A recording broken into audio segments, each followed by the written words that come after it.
Eu sou a professora Fernanda Lautert Paiva da Silva, farmacêutica e bioquímica do LACEN de Santa Catarina. Hoje vim conversar com vocês sobre o diagnóstico laboratorial das leishmanioses humanas. Esta aula faz parte do módulo Parasitologia. Sejam todos bem-vindos. Então vamos começar falando para vocês sobre o diagnóstico imunológico. Só para não deixar vocês sem saber o que é, eu vou falar um pouquinho para vocês de intradermo-reação de Montenegro. Hoje vocês não vão mais acompanhar porque foi descontinuado esse tipo de exame, mas é importante que vocês conheçam porque a qualquer momento pode voltar para a rede o diagnóstico de triagem através da intradermo-reação de Montenegro. Nada mais é do que um teste que avalia a resposta celular aos antígenos de leishmania. O Centro de Pesquisas e Produção de Imunobiológicos do Paraná, ele produzia um antígeno e esse antígeno ele era aplicado na região subcutânea da pele. Após 48 a 72 horas, observava-se um crescimento além da pápula de aplicação. Se esse crescimento, essa induração, ela fosse maior do que 5 milímetros, ele era considerado um paciente suspeito de leishmaniose. Ele era muito bom porque ele podia ser utilizado nas unidades de saúde e era uma triagem simples, sem ser muito invasiva, né? Porque quando a gente fala de diagnóstico de leishmaniose, principalmente tegumentar, e nesse caso é para tegumentar,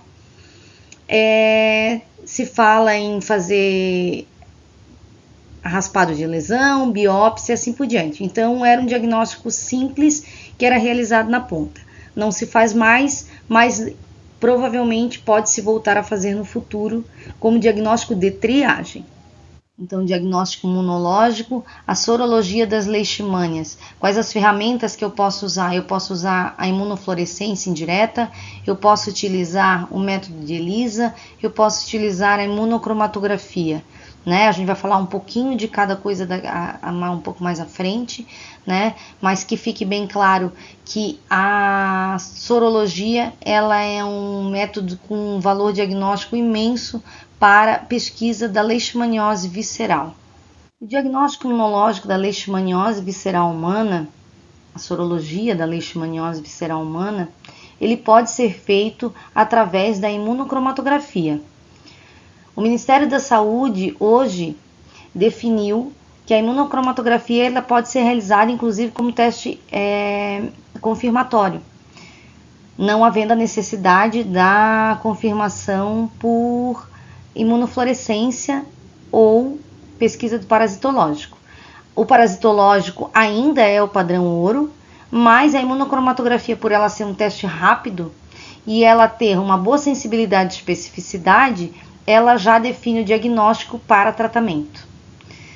Hoje, o Ministério da Saúde ele distribui o teste da Bioclin, mas nós já utilizamos outros testes e eles partem do mesmo princípio, que é a utilização de soro do paciente, ou sangue total, ou plasma, para pesquisa de anticorpos de leishmania. Ainda falando em sorologia da leishmaniose visceral humana, a gente traz também a ferramenta que é a imunofluorescência indireta. Ela é utilizada em laboratórios de maior complexidade, como os laboratórios de referência e laboratórios que possuem microscópio de imunofluorescência, né? Ele é um método com uma sensibilidade bastante variável e precisa de uma expertise muito grande do microscopista para poder fazer a definição da titulação. Em regiões que existe circulação de doença de Chagas, são regiões que não é um bom método de uso, porque ele apresenta reação cruzada. Os kits utilizados, eles são de fabricação nacional, são fabricados pela Unidade Biomanguinhos, Rio de Janeiro. E agora eu trouxe esse slide aqui para vocês, para a gente começar a falar de diagnóstico parasitológico. Uma coisa que causa muita dúvida que material que eu vou coletar de cada paciente. A suspeita do meu paciente é leishmaniose visceral, então o que eu tenho que coletar dele para ser feito um exame parasitológico? A suspeita do meu paciente é leishmaniose tegumentar, ele tem lesões de pele, ele tem lesões mucosas, então que material que eu vou coletar para que esse exame parasitológico seja feito, né? No caso de pacientes com hepatosplenomegalia, suspeita de leishmaniose visceral, a pesquisa parasitológica vai ser feita em punção de medula óssea ou de punção de baço, por exemplo. No caso de pacientes com lesões de pele ou de lesões mucosas, a pesquisa das formas amastigotas vai ser feita através de lâminas de raspado de lesão, imprint de biópsia e histopatológico de biópsia.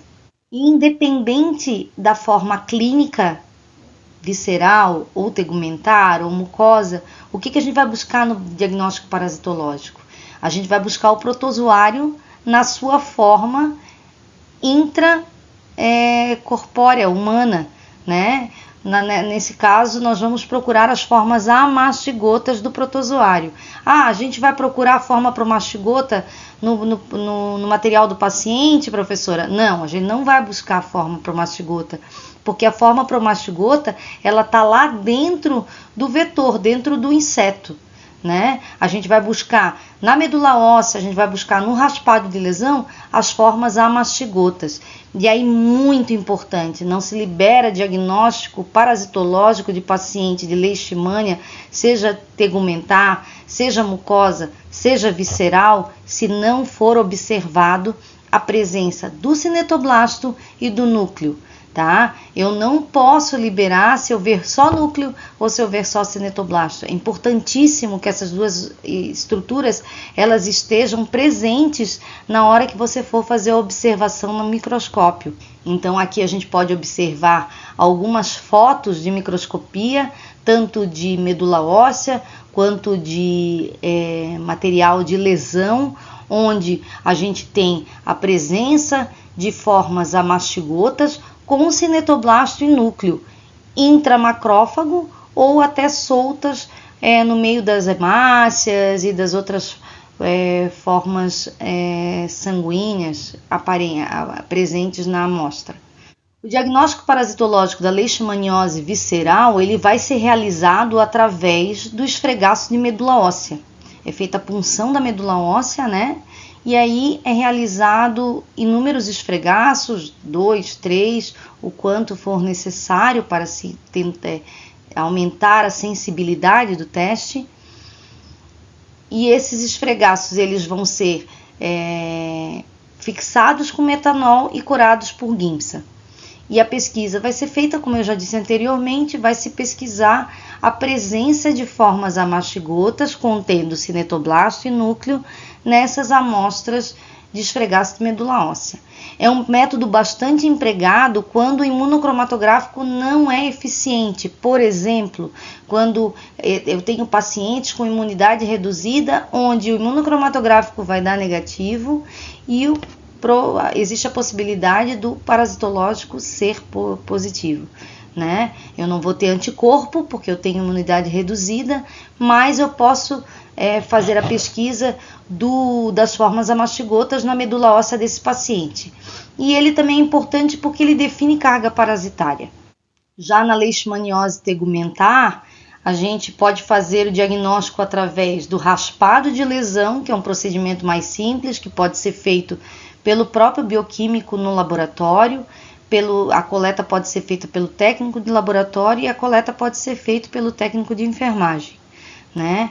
Ou até propriamente pelo enfermeiro. Ele não necessita não é um procedimento cirúrgico como é a biópsia, né? Então ele pode ser realizado mais facilmente, apesar de ainda assim ser um método invasivo. É feita a raspagem das bordas da lesão, onde se busca o exudato nessa coleta, né, com muito mais plasma do que sangue, a presença de hemácias nesse material que vai ser sobreposto na lâmina, ele é um fator que atrapalha e eu vou mostrar posteriormente para vocês o porquê. Então, o ideal é que seja feita uma asepsia boa na região onde vai ser feita a coleta, que se tire toda a parte de gordura, isso tudo que também são influenciadores depois na leitura da lâmina, que se faça essa coleta principalmente do plasma, e aí vai ser impregnado nessa lâmina, e a lâmina vai ser também fixada por metanol e corada por Giemsa para observação das formas amastigotas. E agora eu trago aqui para vocês nesse slide as lâminas de raspado de lesão, escarificação, como nós chamamos, né? Elas são lâminas de boa sensibilidade, e a sensibilidade ela é aumentada conforme a forma da coleta, se tem mais hemácia, menos hemácia. A hemácia, como eu já disse anteriormente, ela é um fator que ela atrapalha no diagnóstico, porque as amastigotas são formas muito pequenas em comparação com as hemácias e os glóbulos brancos, e portanto, se houver a presença de muita hemácia, acaba sobrepondo as amastigotas e a gente não conseguindo observar na microscopia. Então, é importante que essa coleta tenha o mínimo de hemácia possível, né? E aí aqui eu tenho algumas lâminas coradas e ao lado algumas observações sobre essas lâminas coradas, né? Lâminas com mais sangue, como é a primeira lâmina, imagem superior, onde a gente tem uma quantidade de hemácias muito aumentada, promovendo uma sobreposição das amastigotas, e ao lado uma lâmina limpa, com um fundo com uma facilidade muito maior de se observar a mastigota. Aqui nesse slide eu trago para vocês, então, como é que é feita a obtenção do que a gente chama de imprint de lesão, né? Já passa-se a coleta por um procedimento cirúrgico, então há necessidade de um profissional médico para fazer essa coleta. Então, da mesma forma, é feita uma asepsia na lesão. Isso é importante. Quem tem laboratório, quem trabalha com a parte da coleta, que seja, ou que faça a coleta, mesmo que tenha uma coleta externa, é importante sempre estar informando de que forma tem que ser feita, porque a boa coleta ela é diretamente proporcional a um bom material para que seja feita a observação das formas amastigotas.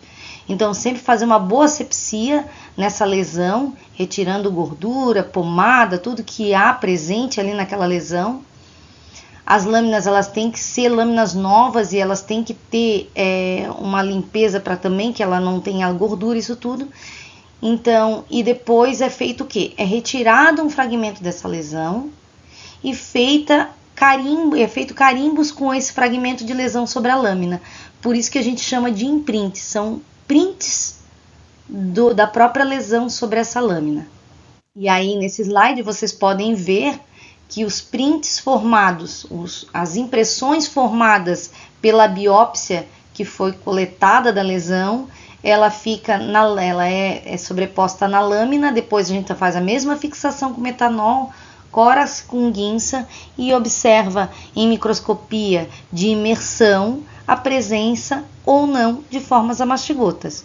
Da mesma forma que eu falei lá para vocês sobre a escarificação, o esfregaço, a presença de hemácias, ela atrapalha na visualização, porque pode haver sobreposição sobre as formas amastigotas, que, como eu já disse anteriormente, vocês podem observar, são formas muito pequenas comparadas com os outros elementos figurados ali do sangue ou da medula óssea. Nesse caso aqui do sangue, né? No caso da linfa, que a gente vai estar pesquisando nesse material. E aqui nesse slide eu trago para vocês como é feita a coloração dessas lâminas de parasitologia, né? Então, é feita após confeccionado tanto o esfregaço de medula óssea, como o imprint de lesão, como a escarificação de lesão, que é o raspado de lesão, todos eles seguem o mesmo processo. É colocada a lâmina para secar a temperatura ambiente, e após é feita uma fixação por metanol e uma coloração por Giemsa. Vocês podem observar aqui nessa figura que a coloração com Giemsa ela é feita de uma maneira diferenciada de um outro tipo de coloração. As lâminas elas são colocadas com o dorso, com a parte em que foi feita a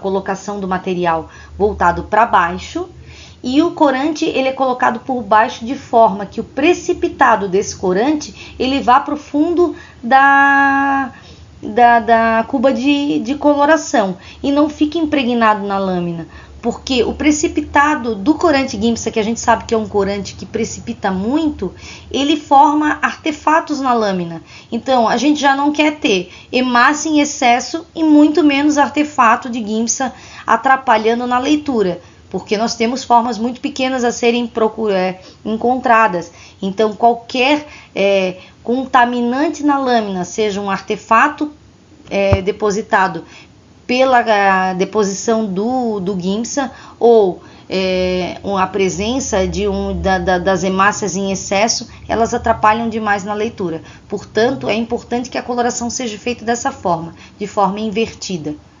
Outra forma de se fazer o diagnóstico parasitológico desses pacientes com lesão é através da biópsia em lâmina de histopatologia. É claro, nós farmacêuticos bioquímicos não podemos fazer o diagnóstico histopatológico. Habilitação do médico fazer a histopatologia, mas ele é um diagnóstico complementar e por isso eu trouxe aqui para a aula, para mostrar que existe também a possibilidade de fazer a procura das formas amastigotas nesses cortes de lesão, né? Para que isso seja feito, a gente sempre solicita que seja feita a coleta também de um fragmento de biópsia encaminhado em formal a 10%. Tá? É importante ser feita a histopatologia, principalmente quando a gente tem um exame parasitológico negativo, né? Ela é um exame complementar, então ele pode avaliar outros aspectos. A histopatologia também pode avaliar aspectos junto à infecção do tecido, né? Ver se fazer diferenciação de um carcinoma, por exemplo. Né? Então auxilia no diagnóstico diferencial e possibilita, e também existe a possibilidade de se fazer imunistoquímica, né? Então é um exame complementar, nós não podemos fazer, mas é sempre importante ter mais essa carta na manga, a possibilidade da biópsia para histopatologia. Um segundo exame complementar muito importante para a leishmaniose tegumentar humana é a ferramenta do diagnóstico molecular, no caso do PCR. O PCR para a leishmaniose, ele é feito através do método convencional, ele utiliza a extração de DNA do parasita de fragmentos de tecido, né, das lesões no caso, e ele analisa uma região preservada do cinetoblasto do parasita, tá? E ele é interessante porque essa região é conservada entre as outras espécies de leishmaniose tegumentar. Então tu consegue numa única reação detectar várias espécies de tegumentar, né? Os laboratórios que geralmente fazem são os laboratórios de referência, né? E alguns laboratórios estaduais também usam a metodologia como diagnóstico complementar para esses pacientes que são pacientes de forma mucosa ou muitas vezes pacientes com parasitemia muito baixa. Outro tipo de diagnóstico também que a gente considera como parasitológico é a cultura, né? A cultura ela é geralmente mais utilizada na área de pesquisa, é utilizada também como base para definição de espécie, né? E a cultura é o único método no qual nós vamos evidenciar as formas promastigotas da leishmania, né? Através de um fragmento de lesão ou mesmo da medula óssea, é feita a semeadura no meio específico para a leishmania e depois de um determinado tempo é observado o crescimento das formas promastigotas visualizadas em microscopia de exame direto, né? Então é o único exame parasitológico no qual nós vamos evidenciar as formas promastigotas e não as amastigotas. Então, já terminando aqui a nossa aula, como que é o fluxo de diagnóstico das leishmanioses?